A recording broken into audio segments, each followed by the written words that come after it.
Estamos começando mais um Direto de Brasília, que é o jornalismo levado a sério pelos canais do Grupo KTV e também pelo nosso site www.diretodebrasilia.com.br e em todas as mídias sociais.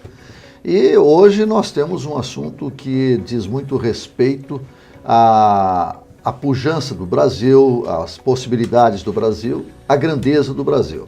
E é uma entrevista que nós temos certeza você vai tirar muito proveito, porque talvez seja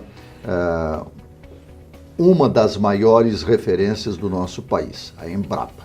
E hoje o nosso convidado é o diretor de pesquisa e desenvolvimento da Embrapa, o professor Dr. Celso Moretti. Professor, é uma satisfação recebê-lo aqui. Campbell, faça as honras da casa. Nós agradecemos muito a sua presença aqui, Dr. Moretti. O Brasil, nesses últimos 40 anos, deixou de ser importador para exportador. Mas tem um compromisso também. De acordo com a ONU, o mundo vai ter, agora em 2050, não, parece que é longe, mas é logo aqui, né? 9 bilhões de pessoas, né? O que o Brasil pode apoiar na área de alimentos? Muito bem. Bom, a grande satisfação participar aqui do Direto de Brasília, né? Para nós da Embrapa é uma honra poder falar um pouco do trabalho que nós vimos desenvolvendo ao longo dos últimos 45 anos em benefício da agricultura e da sociedade brasileira. Perfeito. Nós temos um grande desafio, Campbell. Verdade, em 2050, né, estima-se entre 9 e 10 bilhões de pessoas, né? O Brasil demonstrou que foi capaz, né, nesses últimos 40 anos, de sair de uma situação de um país que vivia em insegurança alimentar. Sim. Era conhecido só como um produtor de café, de cacau, de cana-de-açúcar, e transformou-se num dos maiores players globais, um dos maiores produtores de alimentos, né? E ele só conseguiu fazer isso porque investiu em ciência, tecnologia e inovação agropecuária, né? Então a Embrapa e seus parceiros, as universidades, as organizações estaduais de pesquisa, assistência técnica e extensão rural e o setor privado. Obviamente, o setor privado é que pega e desbrava e leva, enfim, toda a tecnologia que é desenvolvida por nós e nossos parceiros para o mundo real. O Brasil, hoje, né, com a última safra 17 e 18, que foi uma das maiores safras de grãos, né, da história do país, né, recorde. Só com a safra de grãos, considerando o que a FAO coloca como a quantidade necessária e suficiente para um ser humano, enfim, sobreviver, o Brasil, em 2017, nessa última safra, alimentou, só com a safra de grãos, 1 bilhão de pessoas. Pois é, doutor Moretti, a cada ano a gente vê que o Brasil aumenta o volume de produção por hectare. Né? O que acontece? É a tecnologia? Sem sombra de dúvida, é a tecnologia, é o aporte tecnológico que tem permitido que nós consigamos saltos de produção.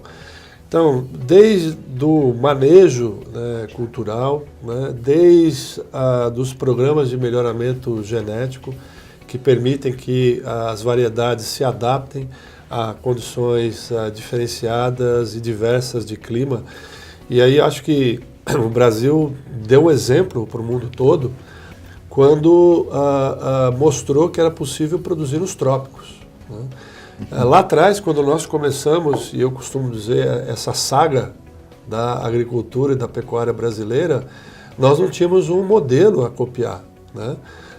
Os grandes produtores de alimentos estavam no hemisfério norte, né? Enfrentam um clima que é completamente diferente do nosso. Exatamente, eles têm uma vantagem competitiva em relação a nós, que eles têm o inverno. E o inverno ajuda a controlar pragas, controlar insetos, micro-organismos. E aqui não, nós temos 365 dias de sol e boa temperatura para o desenvolvimento da agricultura. Então nós não tínhamos um modelo para copiar, então tivemos que desenvolver o nosso próprio modelo. E a gente só conseguiu fazer isso com ciência, realmente, né? Então, se eu pudesse sumarizar em 3 grandes pilares, né? Uma foi transformar os solos ácidos e pobres aqui dos cerrados, onde nós estamos aqui, né, no Centro-Oeste, falando aqui de Brasília. Acompanhei a saga dos gaúchos aqui. Pois é. Então, trouxemos para o ambiente de produção, hoje são 200 milhões de hectares do Cerrado, né? Então, esse é o primeiro pilar. O segundo foi a tropicalização de cultivos, né? Nós trouxemos a soja, né, e agora mais recentemente o trigo para a região tropical. E isso que nós fizemos com o trigo realmente é inédito. Recentemente, participando de um evento nos Estados Unidos, quando eu falei sobre o que o Brasil estava fazendo com a produção de trigo, e se a gente andar alguns quilômetros aqui, né, onde nós estamos, e fomos ali no PADEF, né, nós vemos produtores de trigo colhendo trigo com produtividade que é o dobro do que é colhido no sul do Brasil. Sim. E a tropicalização de animais também, né? Nós trouxemos a raça indiana, né, do gado indiano, e trouxemos as pastagens, né, da África e adaptamos.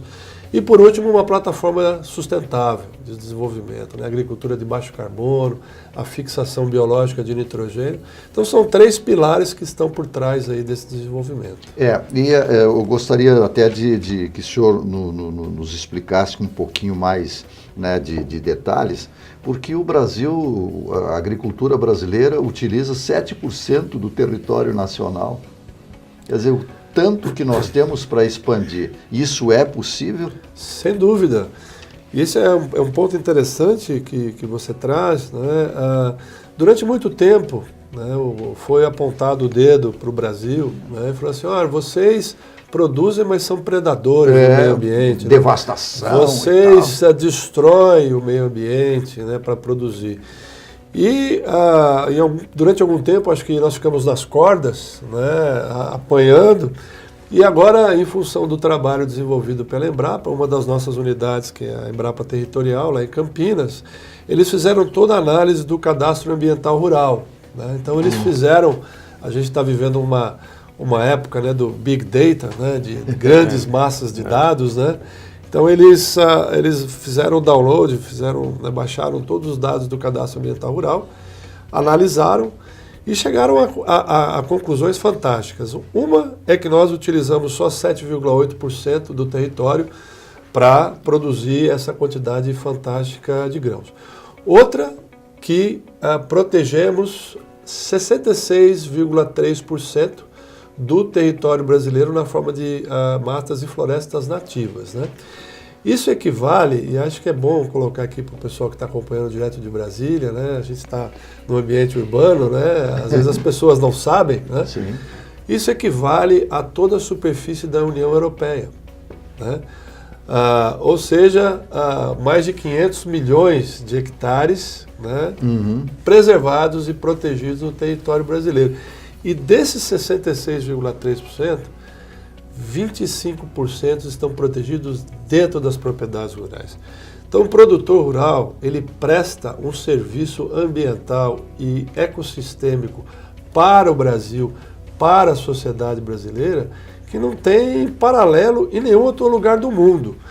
Recentemente, agora, nesses últimos 30 dias, os colegas lá da Embrapa Territorial fizeram um cálculo e demonstraram que esses 25% que estão preservados dentro das propriedades correspondem a 218 milhões de hectares, 218 milhões de hectares, e o capital imobilizado é da ordem de 3 trilhões de reais.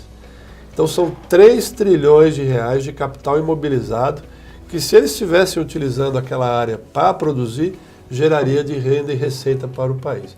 Então, o Brasil não pode mais ficar numa situação de... Eu gostaria até, professor, que o senhor detalhasse um pouquinho mais exatamente esse aspecto. Nós vamos fazer um pequeno intervalo, mas principalmente por que deste ranço existente ainda com relação ao agronegócio brasileiro. Nós tomamos um cafezinho e já voltamos.